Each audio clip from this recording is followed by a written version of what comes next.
Pakinggan natin itong part na ito na dito talaga na nabanggit na ni Tiangco na dapat tila managot din itong si Romualdez. Pakinggan ho natin ito. More on the multi-billion peso flood control corruption scandal. On Thursday, here on Dateline Philippines, the lawyer of resigned Congressman Zaldico challenged Navota's representative Toby Tiangco to take his accusations against Ko to court. Tiangco had filed an ethics complaint against Ko when he was still a congressman for betrayal of public trust in connection with a flood control mess. Joining us now on the program, Congressman Toby Tiangco himself. Congressman, thanks for joining us today. Welcome to the program. Yes, Carmina. Yes, good noon. All right. So, Attorney Rondain said a lot of things here yesterday. One of the things that he said is that he can categorically state that his client is innocent. Your reaction to that first? That's not true. Definitely not true. But alam mo kung inosente yung kliyente niya bilang abogado, di ba, siya dapat ang unang-unang magsasabi sa kliyente niya na umuwi, di ba? Yung ginagamit niyang alibi na may security risk, nakita naman natin, no? Noong una, ang ginamit na dahilan is medical reason. Pero hindi naman sila nagpakita ng kahit anong medical certificate, no? Magandang punto yun kasi 'di ba sinasabi natin ni Zaldico medical. Siguro dahil doon sa mga naglabasang flight manifesto na palipat-lipat siya ng bansa, nasuplak po yung dahilan niyang medical. So ngayon, may bago na silang dahilan. Para naman iba kwento. Iba, ano yung dahilan na yon? Na ang dahilan na yon ay delikado ang kanyang buhay. Na maaari siyang, alam mo na, barilin daw. Yun ang bago nilang dahilan. Pangalawa, ngayon sinasabi nila security risk. We have to ask the government agencies. Tanungin natin yung PNP, yung NBI, yung NSA, kung talagang may security risk ba, no? Sandali. Paano kung ang gustong pumatay sa kanya, taga-gobyerno? Hindi kasi, dalawa lang naman yan Ito dalawa lang yan Kasi yung let's assume, okay? Let's assume that totoo yung sinasabi na na may gustong pumatay sa kanya. Dalawa lang yan. Sino? Yung mga galit na galit sa korupsyon? Gusto siyang patayin? Pero sa tingin ko, since he is part of the government before, friendship niya pa si speaker, close friendship niya, he can be protected. Tama, mali? Yeah? Or, ang gustong pumatay sa kanya ay yung mga nasa gobyerno. Di ba? Kasi sinasabi ni Tiangco dito, pwede ka naman proteksyonan ng gobyerno. Tama, dahil nasa gobyerno ka naman Pero kung ang gustong pumatay sa iyo ay nasa gobyerno, bakit kanila gustong patayin? Yun ang tanong doon Di ba? Bakit kanila gustong patayin? Dahil ba sa may nalalaman kang ayaw nilang malaman na ng iba? O baka naman natatakot sila na isumbong mo na talaga kung sino nag-utos sa'yo. Di ba? Gago! Na ipa-deliver dyan malapit sa Malacanang. Gago! So, alin doon? Alin doon? Tanong natin doon sa abogado, alin doon yung bakit at sino ang gusto magpapatay sa kanya? Kasi kung ako kung sinasabi mong gusto magpapatay sa'yo, taong bayan, halimbawa lang yung mga galit-galit, kayang-kaya mo yan, ilan na security mo Di ba? 40 ba yun? Umabot 40 daw ang security mo. May isa, sarili ka ng batalyon, di ba? Pag sundo pa lang yan, di na makakalapit yung mga tao sa'yo. Yeah? So, I don't think that's, sabi nga, maaaring hindi yun ang talagang rason. Baka naman, ang talagang gusto magpapatay sa iyo ang tunay na mastermind. Naku. Gago! Ang tanong, yung mastermind ba na yun ay bonjing o bangag? Gago! Sino kaya doon sa dalawa na yun? Hindi natin alam Kaya nga tinatanong natin Tingnan natin, siya abogado, di ba? Ano kayang legal basis nung sinasabi niya na pag may security risk, a-advisean niya yung kliyente niya na wag umuwi? Walang batas na nagsasabi na pag may security risk, pwede kang magtago sa ibang bansa at wag kang umuwi, no? Siya, tanungin natin, abogado siya eh. Bakit siya nagbibigay? Bakit security risk ang dinadahilan niya? Hindi naman siya security advisor ni Saldico, di ba? So, ibig sabihin niya na alibay lang, palusot lang yan, di ba? In fact, Alibay lang.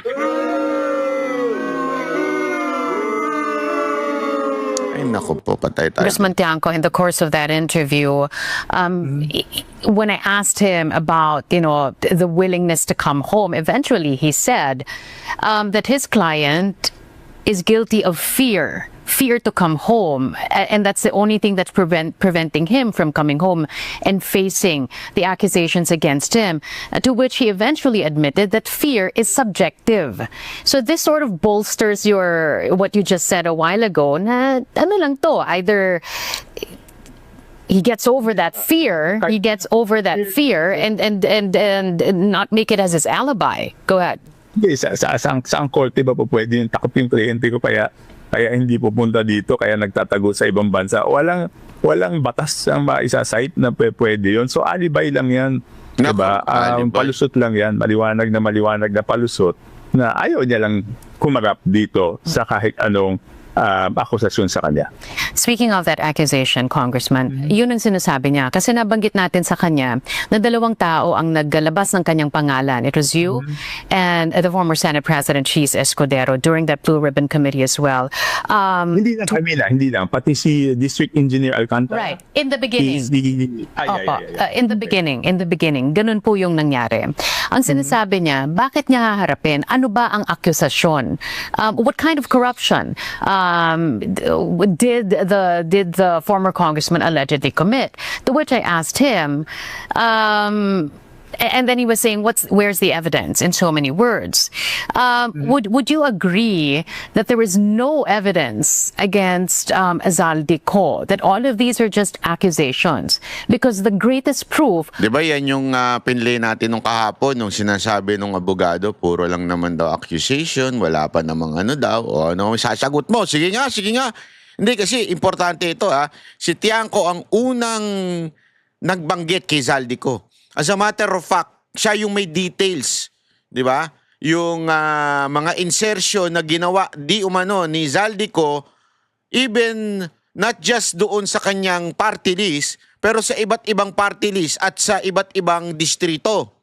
Si Tiangco nag-details nun eh. Meron siyang PowerPoint dyan eh. Would be the minutes of the small committee that hasn't seen the light of day yet, Congressman Tiangco. Yes, di ba? Ibig sabihin, kung meron man lang kahit konting good faith, di ba? Ang tagal-tagal na, no? I think it was early August nung sinasabi ko nasan yung minutes ng small committee. Ano na tayo ngayon? November, August, September, October, November, 3 buwan. Di ba? Ayaw man niyang ipadala yung minutes ng small committee. Di ba? So, ibig sabihin, ayaw lang talaga nila sumagot sa kahit ano. Yun ang maliwanag dito. So, ano ang ebidensya? If I mean, the minutes of the small committee, would you agree that that's only one piece of evidence that's missing? Go ahead. Isa lang yon. Pangalawa, yung sinasabi na ni Engineer Alcantara na kapalit ng mga proyekto na ibinababa sa kanya, may 20 to 25% na kapalit yun, di ba? Di ba yun din yung sinasabi ko, di ba? Sabi ko, nakakapagtaka na mag-i-insert ka sa isang lugar na hindi mo naman distrito. At yung mga congressman doon, di ba? Oriental Mindoro, Occidental Mindoro, Abra, sinasabi na hindi nila hinihini yung mga projects na yan. At doon sa Oriental Mindoro, yung projects na doon ay insertion, may substandard, at Sunwest ang contractor, di ba? I mean, dapat pagdugtungin natin yung mga bagay na yan. No? Pero maliwanag, ayaw lang niyang umuwi, ayaw lang niyang sagutin yung akusasyon, no? That was also a greater part of our interview, the separation between the person and the corporation. Mukhang malakas ang loob ng kanyang abogado, Congressman Tiangco, that they stand on solid ground. It is very clear to him. Panoorin niyo yan. Maganda yung sinabi ni ano dyan. Tingnan ninyo. that there is that separation between the person and the corporation. What do you think about that? Is that a convenient cover-up? Kami na hindi malakas ang loob ng abogado. Kung malakas ang loob ng abogado, pinauwi na niya yung kliyente niya. Again, Yan! Magandang punto yun. Kung malakas daw ang abogado, edi sana pinauwi niya na. So anong ibig mo sabihin? Ibig mo bang sabihin, hindi malakas yung kanyang abogado dahil mahina? Ewan ko sa'yo, pero... sinasabi ko, hindi naman siya security consultant ni Saldico. Siya ay abogado ni Saldico, di ba? Ang abogado, papaapirin mo sa kahit anong venue yung kliyente kung confident ka. So, ibig sabihin, takot sila. Sinasabi lang niya yun. Di ba? Kung confident sila, iharap niya yung kliyente niya. There was also one point in the interview, Congressman Tiangco, that I asked him, when did Congressman Zaldico feel that the tide was turning against him? Ang sinabi po niya ni Attorney Rondain, it's when he started to feel that he was going to be blamed, as if he had nothing to do with everything that's happening. Your reaction to that? Hindi mapapwede insertions na nangyari, di ba? Kung hindi niya alam. Okay, kung hindi niya alam, sino may alam? Siya lang may alam nun. Ang the buck stops with him unless ituro niya kung sino yung nagluto sa kanya nun. Di ba? Pero kung hindi niya may tuturo kung sino yung nagluto sa kanya nun, ibig sabihin siya ang gumawa nun. Sino pa ba gagawa nun? Wala nang gagawa nun. Siya ang head ng BICAM. Siya ang head ng house contingent doon sa BICAM. Congressman, ano ho sa dalawa ang nangyayari? Ayaw niyang umuwi? Or may pumipigil din sa kanyang... Yan.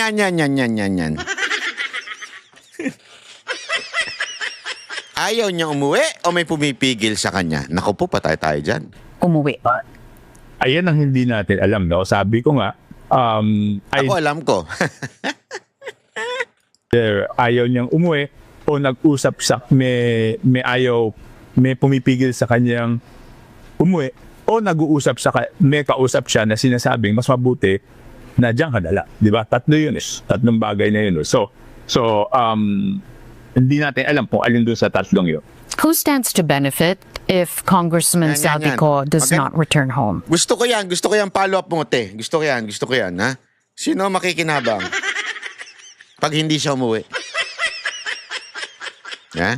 Hindi kasi ayaw pang tumbukin ito ni Tiangco eh.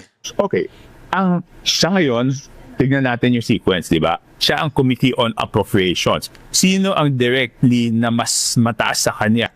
Di ba? Ang directly na mas mataas sa kanya ay ang Speaker of the House, di ba?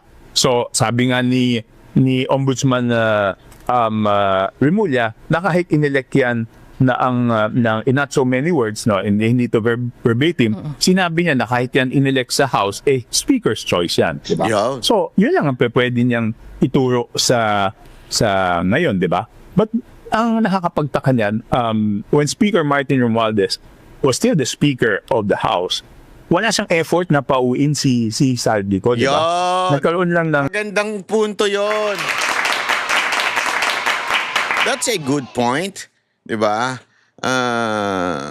Una, sabi nga ni Remulla, di ba, meron yung may pananagutan dahil daw doon sa kanyang planong idemanda si Romualdez dahil doon sa siya ang speaker at that time. Oh. Kaya nga ang tanong dito bakit noong panahon ni speaker walang effort na pauwiin si Zaldico? Nagkaroon na lang ng effort, nagkaroon na ng clamor, kaya nga nag-resign si Romualdez at pinalitan ng isa at yun na yung isang nagsabing pauwiin na, 'di ba?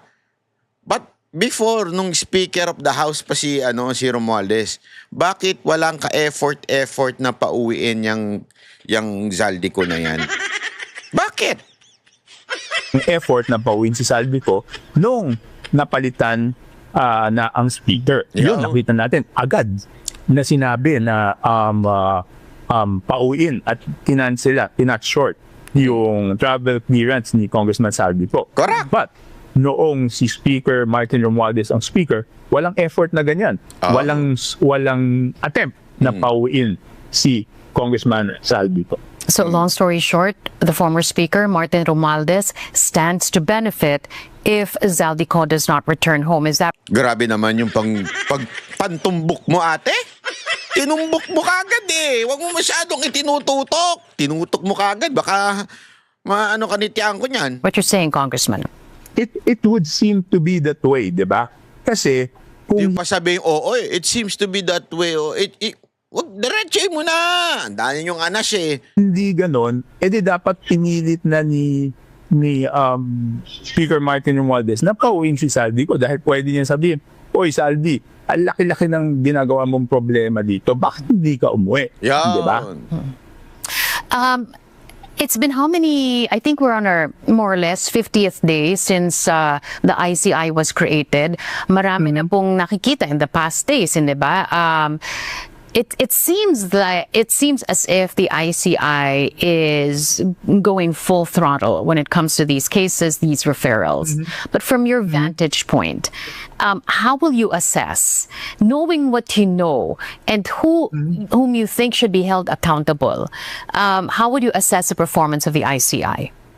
Hindi, ang alam ko lang yung ICI is very deliberate, no? Maingat na maingat sila kasi Carmina, 2 beses ako napunta dyan. Sobrang ingat. Iniingatan nila si Romualdez. Ayop yan. Maingat na maingat sila kasi ingat. Carmina, 2 beses ako napunta dyan, di ba?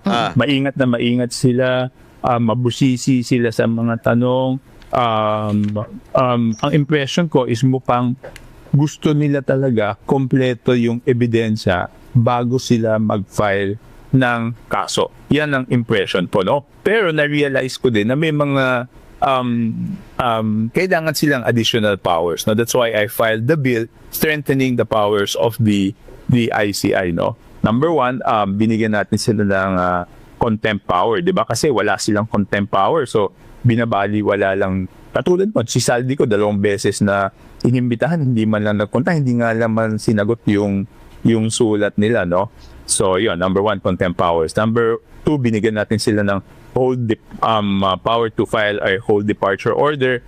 Number 3, binigyan natin sila ng power to sequester and to file for sequestration and hold of assets, no? Para hindi nalalabas yung mga assets, pareho nung nangyari doon sa mga eroplano ng Misibis, no? Na alam naman natin yung Misibis kay Congressman Saldi Paulifia.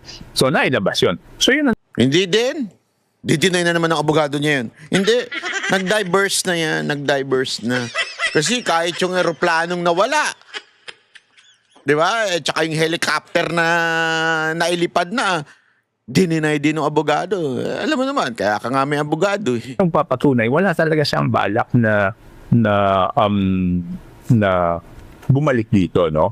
Of course, sinasabi na naman ni nung abogado niya na magkaiba yung Misibis doon sa kay Saldico. Kung magkaiba yun, bakit nilabas yung mga properties na yun, no? Bakit dinala sa Malaysia? So, di ba? Yung Misibis, naalala nyo yung merong empleyadong in-interview ng Rappler. Di ba? Tapos andun si Saldico, kung ano-ano yung sinasabi nung empleyado na yun. Tapos sasabihin nila yun, hindi ko nyo yun. makikita mo, tugma yung galaw ng mga korporasyon doon sa personalidad ni Saldico. Nang ang isa lang ang pinapakita na wala siyang balak na bumalik dito. Sabi mo kanina that it's Wala very talaga. it's very easy to put the pieces of the puzzle together. Pero ganun ba talaga kadali? Or what would be the evidence to prove that these are all connected? Ang sinasabi ko, Carmina, takot silang harapin. Yan. So kung takot silang harapin, yun ang nagpapatunay na malakas yung ebidensya. Otherwise, sino ba naman tao ang papayag na ikaw ang pag-iisipan, ikaw ang pagbibintangan nang hindi mo man lang ididepensa yung sarili mo? Di ba kung talagang inosente ka? Di ba? I mean, common sense. Sino man tao papayag nun? Inaakusahan ka, ayaw mo man lang depensahan yung sarili mo. At yung ginagawa mo, kabaligtaran. Hindi mo sinasabi kung nasan ka. Yung assets ng supposedly, diniklaim na kumpanya na hindi na siya involved, lumabas ng bansa, makikita mo isa lang yung galaw. Tapos yung dalawang tao, yung si Paul, tsaka si, Mark. pangalan? Mark, no? Hindi rin nagpapakita. At ang rumor, kasama niya. So ano ibig sabihin nun, di ba? Ibig sabihin, kitang-kita naman natin kung ano yung ginagawa niya.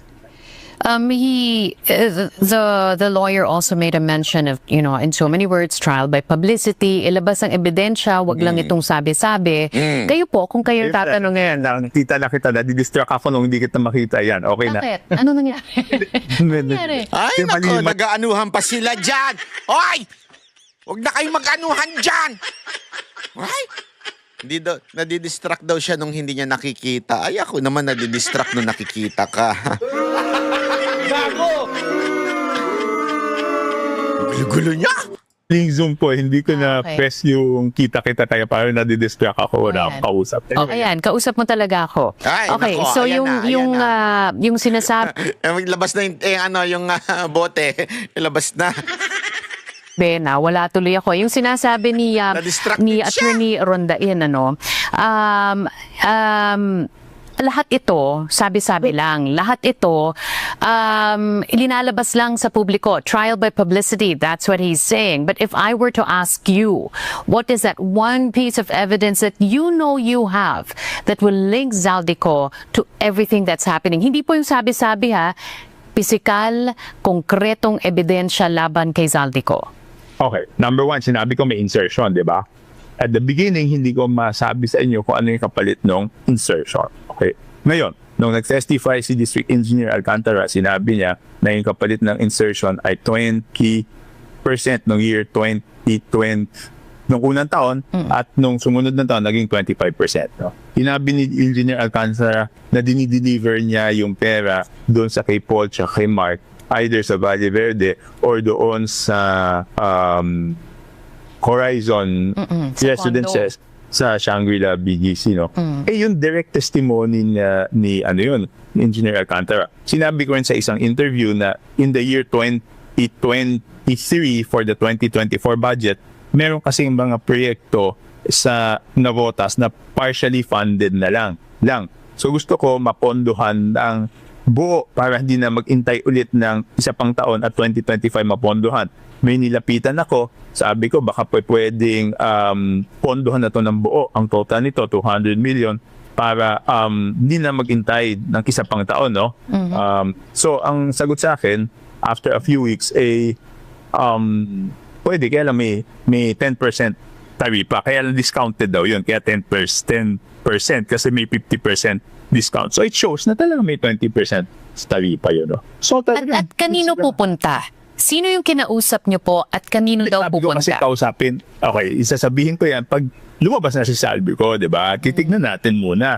Kasi siyempre ayaw din natin na paghandaan nila. No? So minilapitan ako, kasi ayoko siyang kausapin no, directly. No? So minilapitan ako, sinabi ko na request ko nga na madagdagan. Ang sabi, after a few weeks, bumalik sa akin, okay na, nakausap na si Salvi, may tarifa yan. So, ano pa bang hinahanap nating ebidensya? Liwanag ng ebidensya. Ayan na nga, yun na nga yung sinasabi. 'Di ba? Itong abogado ni here's a witness, personal witness. Being a witness is an evidence. Ito na nga 'di ba? Sinasabi niya na bilang congressman at yung mga karanasan niya with Zaldico. Again, kung yung abogado ay naniniwala doon sa innocence ng kanyang kliyente, ang number one payo ng abogado is sagutin natin yan para matapos na to dahil wala ka namang itinatago. Ayun. Pero kung ginagamit na dahilan o palusot yung security threat, makikita natin na maliwanag na bakit silang sumagot. As I mentioned a while ago, it was you and the former Senate President Chis Escudero who first brought out the name of Zaldico, and even the former Speaker Martin Romualdez. The former Senate President has been taking a hit for all the reasons that we know. If you just look at the news cycles, but when you look at what's been happening to you, it's relatively quiet. How would you disabuse the tinitira din ako, di ba? Oh, how would Alam nyo, ito, naisip ko lang kasi may mga nabasa akong statement Dito sa statement nung, sabi dito nung Roy Rondain, yung abogado, Rondain, sorry. I'm confident that if all the evidence was in, he will be acquitted. The problem is they're trying to build a non-bailable case against him. If that happens, they'll keep him in jail for the next 10 to 15 years while we are litigating. And even if we win, in the end, already have lost because he will have lost 10 to 15 years of his life. Sagot nung si Tutoy sa yung assistant na ngayon ombudsman ni Remulla. Meron naman kasing ebidensya. May mga statement mo to the effect na nakatanggap mismo si Zaldico sa kanyang bahay. At sa tingin ho namin, that's enough basis for probable cause.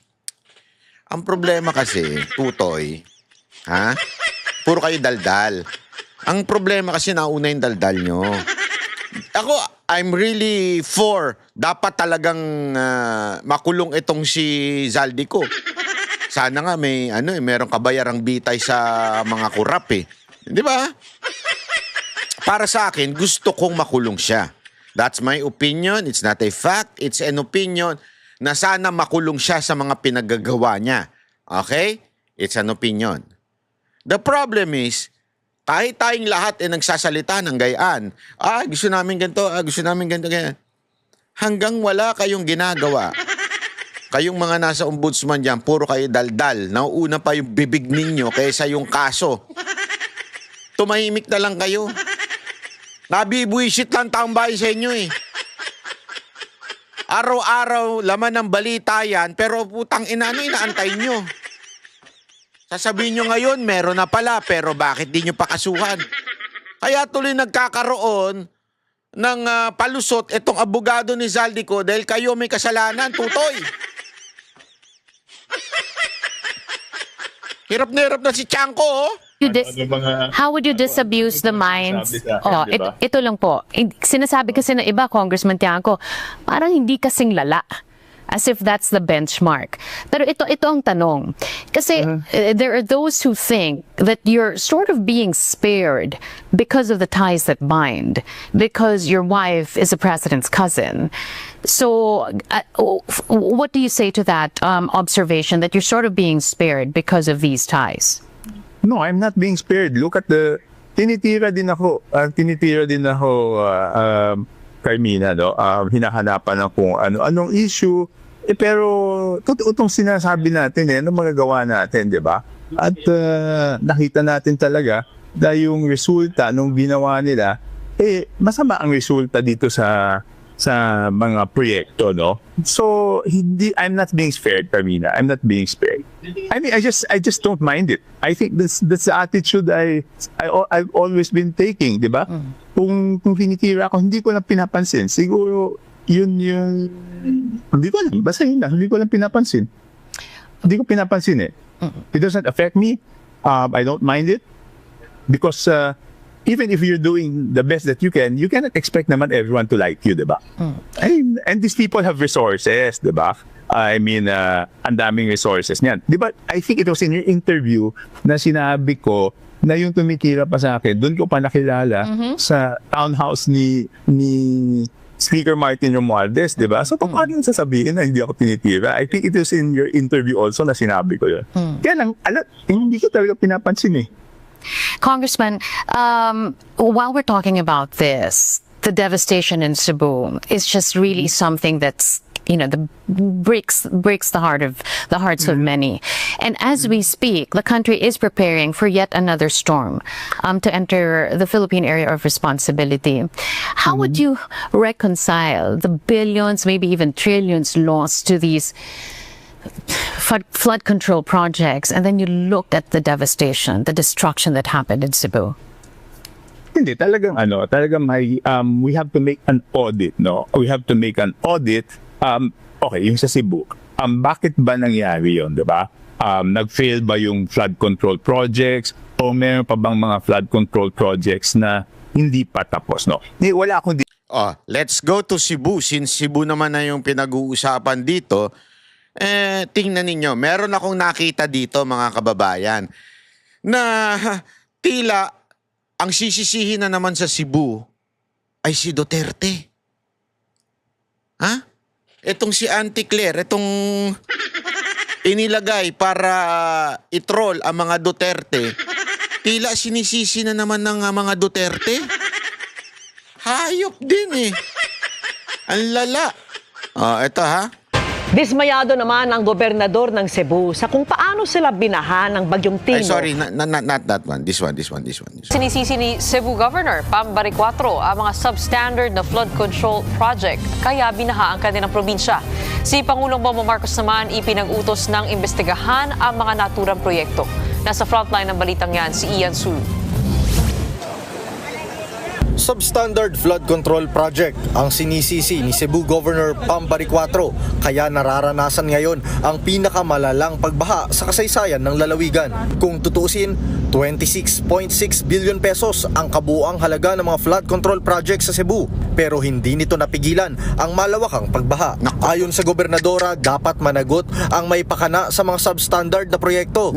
I think substandard yung mga flood control projects in that area. Hindi ganito yung Ted, never in the history. By far, this is the worst, talaga, flash flood caused by a typhoon that ever happened in the history of Cebu. Ito yung pinakagrabe. Actually, Ted, mas grabe pa tong Tino kaysa Odette. Kasi yung Odette, it was the wind. Itong Tino, flash flood. Ayon naman sa UP Resilience Institute, halo-halo ang dahilan sa pagbaha sa Cebu. Una ay may mga lugar raw talaga na nasa floodplain. Ibig sabihin niyan ay posible talaga silang daanan o daluyan ng tubig mula sa mga ilog. Base doon sa mga nakikita ko, yung mga binaha ng mga subdivision, doon sa Azalea, doon sa Del Rio, doon sa Mandaue, sa Liloan, Talisay. Lahat ng mga nakikita ko doon, karamihan or most of them ay nandun sa floodplains na natukoy na yan ng mga lugar na bahain. So, ibig sabihin nun, dapat na-evacuate sila kasi may mga mapa naman na sinasabi na hazardous yung area sa baha. Isa ring dahilan ang rapid urbanization o biglang pagdami ng mga kabahayan sa mga munisipalidad. Posibleng nakaapekto rin daw ang pagmimina na nagresulta sa pagkalbo ng mga kabundukan na sanay sasalo sa tubig ulan. Sa datos ng Malacanang, 343 flood control projects ang ginawa sa Cebu sa ilalim ng Duterte administration, habang may 168 flood control projects naman sa ilalim ng panunungkulan ni Pangulong Bongbong Marcos. Dapat daw masilip ang mga ito. Pinaiimbestigahan na ito ni Pangulong Bongbong Marcos. Yan po ang dahilan kung bakit po nagpapaimbestiga ang Pangulong Marcos Jr. dahil nakita niya po yung epekto, may mga budget na inilaan para dito pero parang hindi gumagana. Nakita ninyo? Nakita ninyo? Ulitin natin! Pagdami ng mga kabahayan sa mga munisipalidad. Posibleng nakaapekto rin daw ang pagmimina na nagresulta sa pagkalbo ng mga kabundukan na sanay sasalo sa tubig ulan. Sa datos ng Malacanang, 343 flood control. 343. Datos ng Malacanang. Sarili nilang datos. Meron silang sarili. Ang bilis. Puta, yung Ilocos Norte na tinatanong ni Chavit Singson hanggang ngayon, wala. Eto, meron kagad sila. Ano meron? Projects ang ginawa sa Cebu sa ilalim ng Duterte administration, habang may 168 flood control projects. Tanginang, ang galing. Yan ang sabi ko nga sa inyo. Yan ang tawag sa kasinungalingan. Ang kasinungalingan, para hindi halata, meron munang katotohanan kapiraso, tapos the rest kasinungalingan. So dito sinasabi nila, nung panahon daw ni Marcos, may 100 plus. Nung panahon ni Duterte, may 300 plus. Pero ending nito, sino may kasalanan? Sigurado na naman yan. Ang ending nito, Duterte na naman. Naman sa ilalim ng panunungkulan ni Pangulong Bongbong Marcos. Dapat daw masilip ang mga ito. Pinaiimbestigahan na ito ni Pangulong Bongbong Marcos. Yun na. Yan po ang dahilan kung bakit po nagpapaimbestiga ang Pangulong Marcos Jr. dahil nakita niya po yung epekto, may mga budget na inilaan para dito pero parang hindi gumagana. Pinaiimbestigahan. Pinaiimbestigahan na. Tingnan nyo, ang resulta nito, eventually, Duterte na. Nananawagan naman ang palasyo sa gobernadora para tumulong sa investigasyon. Kaya mas maganda po na kung siya man po ay nagagalit, yan din po ang nararamdaman ng Pangulong Marcos Jr. At kung meron po siya pang mga alam, may mga facts, may mga data rin po, si Governor para dito mas na makakatulong sa ating gobyerno para mapanagot ang dapat mapanagot. Yan po ay welcome. Nagbabalita mula sa front. Nakita nyo na mga kababayan, ang lupit ano? May kasalanan na naman mga Duterte. Hayop talaga. Alam mo yon, si Pangulong Duterte noon, kabilin-bilinan niya noon, pagpasok niya sa gobyerno, forget about the past government. Huwag niyong sisihin na yung nakaraang gobyerno. Ang sabi niya is, tayo na ang namumuno ngayon. So dapat solusyonan. Hindi yung ito, halatang halata yung twist Di ba? Na parang, sandali. Hindi usapan dito yung una-una, questionable yung mga data. Di ba? Sino nagsabi niyan? Di ba? Malacanang, maniniwala ka dyan. Laging fake news yan. Sobrang fake news yan Araw-araw nagpe-fake news yan. So hindi ka maniniwala dyan sa tao na yan. Pero sabihin na natin, let's assume, totoo yan. Kayo na nakaupo. Bakit ninyo hinayaan yung quote-unquote 100 plus ninyo? Di sana kung may kasalanan talaga, assuming na totoo yan sinasabi mo, pero malabo talaga. Assuming na natin meron. Di sana nung nalaman ninyo na ay ang daming hindi ginawa nun, di gawin na natin ngayon, ayusin na natin. Hindi nyo pa rin ginawa. So ibig sabihin, talagang merong katiwali ang nangyari ngayon. 'Di ba? Malala. At saka isipin nyo, eto na lang simpleng-simple. Bakit dati hindi naman ganyan katindi ang bahadyaan? Bakit ngayon ganyan katindi? Sabihin na natin again, totoo yung mga data mo. Bakit hindi nagbabaha ng ganyang katindi? Ibig sabihin, yung mga ghost tuloy, yung mga flood control project noon, maayos. Yung flood control project ngayon, ghost project. Di ba? Wag na tayo magpaikot-ikot. That's the reality of life. Merong ganun talagang eksena. Palusot ninyo, halatang halata Sus. Di ba? Anyway, talaga namang syempre, yan po ang kanilang packaging. Pero dito ka magtataka. Eto, matinding pagtataka ito. Matindi. Mantakin mo sa lahat po nangyari dito sa Cebu. Kailan lang dumalaw ang presidente? Ngayon is after 2 days or 1 day. Sabihin na natin 1 day. Pero merong hindi dumadalaw at malang hindi tumutulong. Sino yun? Ito. Yan.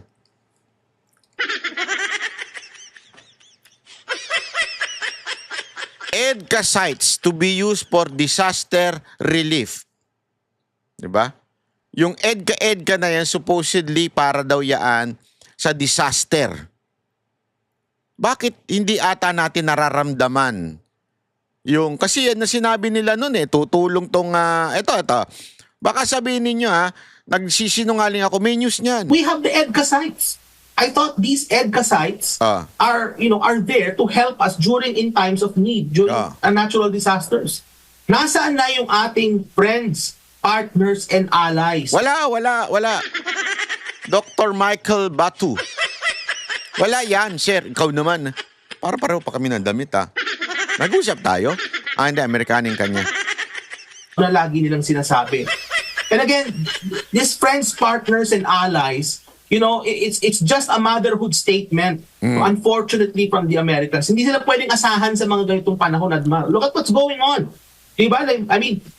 May lindol, bumagyo. Nasaan na yung mga EDCA sites na? We are just being used by the military-industrial complex ng Estados Unidos para magkaroon ng demand dun sa mga weapons at armas na pinoproduce nila. Hindi, baka naman pinagbabaril nila yung puno.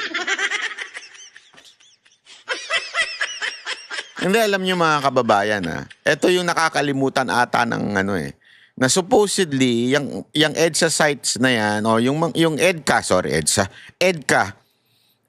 supposedly, ang mga training na yan, yung gagamitin daw sa pagtulong. Di ba? Sa mga disaster. Pero naramdaman nyo po ba? Yung mga EDCA na yan, naramdaman nyo po ba? Parang hindi, di ba? Ewan ko sa inyo. Pero tila hindi ko nararamdaman yan. They're creating this idea na makakaroon ng digmaan, na merong threat, para may bumili ng mga armas. Yan. Yun yung nakikita ko dyan, ano? Pero in terms of really genuinely helping us in times of need, I don't think so. Kung maalala nyo lang nung COVID, sinong bansa ang unang tumulong sa atin? Yan. It was China. China was one of the first countries that helped us. The United States, their help came a little bit later. Pro-China ka? Ano naman sasabihin nila? Pro-China ka? Ayaw nilang harapin yung katotohanan na tayo, kaibigan lang tayo ng Amerika pag kakailangan nila tayo. That's the truth. Sabi ko nga, hirap na hirap Subukan ninyo mag-apply ng visa sa Amerika at sa China. Kung saan ka mas pahihirapan. Di ba? Pero brother tayo ng Amerika, ha? Dito tayo po sa naging gawi nitong si President Bongbong Marcos Jr. doon po sa APEC, no. Naging sentro din ito ng diskusyon sa social media yung kanyang pakikipagkamay kay President Xi Jinping. Ano ang nakikita mo rito, Doc, considering bago pa ang APEC, halos magkasunod kasi ito nagkaroon po ng ASEAN meeting or conference dyan po sa Malaysia, kung saan talagang binanatan, no? Though hindi binanggit ang pangalan ng bansa, pero sa harap ni President Trump at ibang Chinese officials, ang pinatutungkulan doon ay itong China nga. Tapos doon, abay sumingit ng pakikipagkamay na kesyo para di daw ma-offend si President Xi Jinping. Nakita natin ito sa mga videos na kumakalat ngayon sa social media na nabigla. Pati yung foreign minister ata, no? Nung lumapit at nakipagkamay. Ano nakikita mo dito po, Doc? Maganda siguro, Admar, kung maipakita natin sa screen, kung meron sana kayong stock footage nun, no? Yung brief 10-second interaction ni Pangulong Marcos Jr. at ni Chinese President Xi Jinping. Kung wala, okay lang. Pero describe natin yung nangyari. So, last day ng APEC yon, and then ini-hand over na kay Xi Jinping kasi sila yung chair, no? Susunod. Nangyari, yan, nilapitan ni Marcos Jr. If you look closely at the Foreign Minister Wang Yi at the background, you see yung itsura ni Wang Yi, no? He looked very concerned. Kasi para bang, ano ito? What is going on? Kasi alam mo, Admar, sa mga international summit, no, sa mga conferences, lalo-lalo na yung mga involving world leaders, yung mga interactions amongst the world leaders, bagamat wala naman nagbabawal no, na lumapit sila sa isa't isa, kinakailangan niyang choreograph at mayroong protocol na sinusunod. May mga protocol officers yan. So halimbawa, kung kakamayan mo yung leader ng isang bansa, dapat yan, kino-coordinate yan beforehand. No? So, ibig sabihin, tingnan mo among dyan sa interaction na yan, walang iba nakipagkamay na world leader kay Xi Jinping, si Marcos Jr. lang. And if you were to carefully analyze what happened there, ang daming sinabi, kung tinanong si Marcos Jr., ano po ba sinabi yun sa kanya? Ang dami niyang sinabi, no, na sinabi daw ni Xi Jinping, na may sinagot siya, pero 10 seconds lang yung encounter na yun I don't believe that yung mga sinabi ni Marcos Jr. at sinabi daw ni Xi Jinping would have lasted that long na 10 seconds. And also considering... Hindi, gusto lang niya talaga kasi ng pa-picture. Alam mo naman yan si Marcos, mahilig yan sa sa, alam mo yun, pa-cute baga. Pa-picture lang yan, huwag kayo nagpaniwala dyan. Kasi kesyo marami daw siyang sinabi, ganyan-ganyan. Na kailangan din ng interpreter ni President Xi. So, I don't believe that everything na sinabi ni Marcos Jr. yun yung sinabi within that 10-second period. Now, setting that aside, optics matter a lot sa ganitong klaseng interaction. Bakit? Well, look at the context. If we look back, the Philippines government has been demonizing China for a long time. China has become the villain. No? The Philippine media as well has demonized the Chinese. No, dinidemonize nila yung gobyerno ng China and by extension the Chinese people. Kaya nga halos wala na tayong turista galing China because of that demonization. So, and then here comes Marcos Jr. reaching out, his hand to shake hands with Xi Jinping. Tingnan nyo ha, sino yung lumapit at sino yung nilapitan? Si Xi Jinping hindi siyang lumapit, hindi siya nag-initiate ng contact. It was Marcos Jr. who initiated contact, and that matters a lot. Parang ganito yan eh. Kung sino yung lumapit, ay siya yung may pangangailangan. China does not need us more than us needing China. Ibig sabihin, mas kailangan natin ng China kaysa ang China ay kailangan tayo. So yun yung pinapakitang messaging nito, no? I mean, although Marcos Jr. said that, kasi tinanong siya ng mga reporters eh. Ang sabi niya, parang masyado naman kayong, para bang he brushed it off saying na, masyado niyo naman binibigyan ng interpretasyon yung interaction. I mean, although he sees it that way, but from the point of view of optics, and signals, iba yung pinapakitang signal nito na merong pangangailangan ng Pilipinas sa China. No? Yun yung sinesend na signal. Kaya, alam nyo mga kababayan, sa mga ganitong klaseng conferences, involving world leaders, what matters a lot is the optics, yung galawan nila, binabantayan yan. Kaya nga may protocol, may protocol na sinusunod. And hindi lang yun, I mean, Marcos Jr. could have organized, a far more longer interaction with the Chinese leader. We are long overdue for such an interaction with the president. Hindi yung ganyan 10 seconds lang na nakipagkamayan. They need to sit down. Huwag mo naman binubuking masyado. Binubuking mo masyado, sir eh.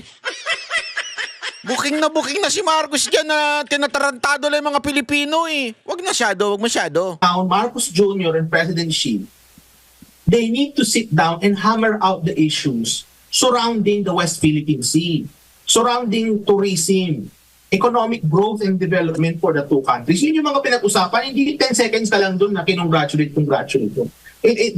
That doesn't bring economic growth and economic benefits to our country, that second interaction. If any, it only goes to show that we need the Chinese more than the Chinese needs us. Opo, and nabanggit din niya sa isang panayam na alam niya na magkakaroon ng magandang resulta ng usapan ang Estados Unidos at China, na magkakaroon ng moratorium yung US at China. At nakita naman natin sa mga posting, sa mga pahayag po ng Estados Unidos, panay papuri dito sa China. Nag-come up nga sila dito sa isang kasunduan at nabanggit pa yung mga bansang kapitbahay natin, pero hindi tayo kasama sa mga na-mention. Nandun lang tayo sa others at sa kabila ng mga... Grabe pupunahin nyo pa yan Masyado kayo At least others tayo. Hindi na sa et cetera. Kasi may statement na ganun si Trump Nagpapasalamat siya sa mga bansa. Tapos tayo, hindi tayo nabanggit na doon tayo sa others. Buti nga hindi et cetera. Ang pangit nun, di ba? Halimbawa, Thailand, China, and et cetera. Hayop yan. Anyway, ayan po ang ating balita ngayon.